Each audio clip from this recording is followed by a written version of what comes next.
revenue. This concludes the question and No. answer session. What? I would like to turn the conference back over to Mr. Singhaven for any closing remarks. What? There's only one person asking?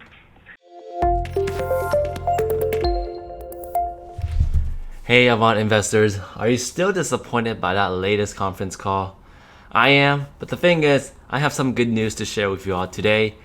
It's news that another investor asked Norton, and he was able to really kindly share that information with me, and I felt like sharing that information with the rest of you guys would help you get a better idea of where the company is going and the direction and all that.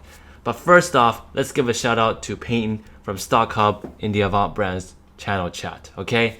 He was the only one that asked the question, and the disrespect that Seeking Alpha gave unidentified analyst, and first question comes from indiscernible. His name is Peyton, okay? Okay, remember that next time. So, this investor, he was very happy to reach out to me and showed me some of the conversations he's been having with Norton. And I just love to share with you guys. I got his permission in a way.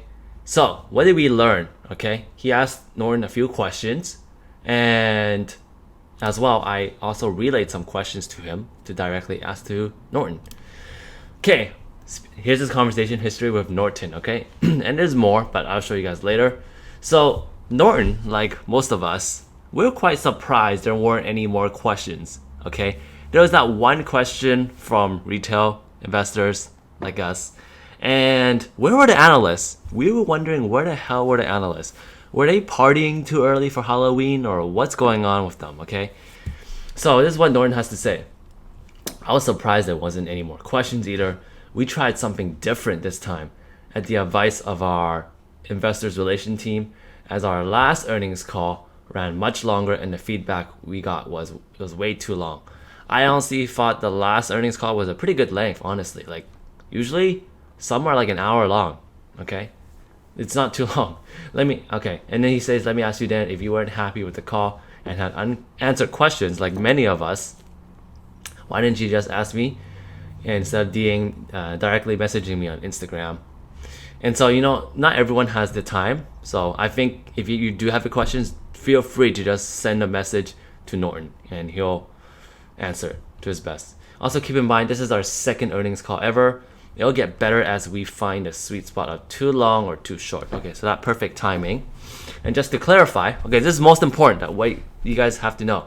I would have taken 2 hours of questions if there were that many, but there wasn't, which leads me to believe that we were able to communicate the quarter and future outlook well between the press and earnings call.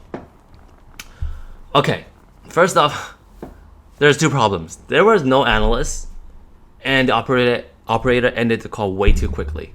Okay, I was actually gonna ask something, but just ended it too quickly. That's the tough part in a way. So this was a bad earnings call in a way in terms of the Q&A. Probably the worst I've ever been a part of. Okay. Now, moving on from that, we're gonna hope the next one's gonna get much better, and I'm definitely gonna have coverage for the next one, and I will ask a question. Okay, you guys can guarantee that. Now, I told the other investor that, can you send in some of these questions? And I got this question from Discord, which I felt was very, very, very useful. Super Potato Boy, if you're watching this, congratulations. All right, you're on YouTube. So I wanted to ask him, about Avant and renegotiation price with other types of buyers in a way, whether they want to raise a current selling price to gain more revenue, or try to remain competitive with the pricing in the international markets, okay? And I got a response. So the first one was related to right here.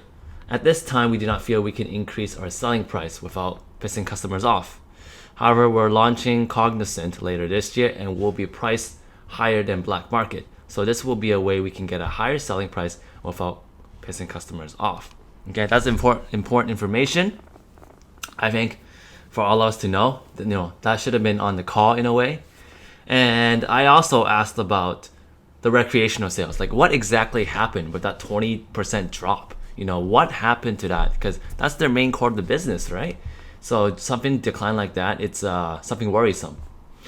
when what he said was that recreational sales declined because for the month of June, we had no sales. This was because we changed our packaging boxes that retail stores buy from wholesale from 24 packs to 12. So we had to wait for all the 24 pack inventory to finish selling before shipping the newer 12 pack packaging. Now, if this is the only reason, then I'm less worried because I was wondering, is it a demand problem or what's going on in a way? That's what I was worried about. So knowing this, this should have been addressed on the call as well in a way, okay? But anyways, I'm glad I got the answer from him. And then the other question asked from Super Potato Boy was that why Avant Brands sold their Zen Analytic Labs, okay? What was the biggest reason for that? And Norton gave a good response. It's not our core business. It conceptually was a good idea to test everything in-house, but the Canadian market is so skeptical of THC numbers when you manage your own laboratory. Plus, you're not allowed to test pesticides for yourself and must use a third party. With that being said, we decided to just get rid of it and focus on our core business. And guess what? That investor that was able to connect with me, you're a hero, okay? You should have been asking these questions on a conference call. They are great questions. I was itching to get questions. I love Q&A. Okay, we know Norton loves Q&A. Okay, so next time we gotta give him a lot of questions. Okay, that's what we need to do, retail investors. That's what we need to do. You understand? I also gave the operator crap about not giving more time before ending it. She gave it like 5 seconds after asking for more questions, then concluded it. Next time we'll do a 30-second countdown or something. Great. That's great to hear, honestly. I feel like this company, it's a great marijuana company. Let me tell you this, okay? In the situation that they are in right now, sometimes we can't expect them to do great things every single quarter. Sometimes they're gonna go through these challenges of growing pains. That's what being part of a small cap company is, a super small cap company is, and that's why I am still, invested in them today. I have about 20% position in my portfolio for the company. But hey, I love the direction of this company. I think it's gonna do well over time. Okay, it's not doing well right now. I'm down about 10% on my average cost, but we're in this together. And thank you all for just checking out this video. If you're interested, I also invest in other companies as well, not just Avant. Very good food company, Corsair, Astra, and many more. So I'll be doing a portfolio review later on, and glad to have you guys join in as well. Okay, so thank you very much for watching, and I hope you all have a really great day.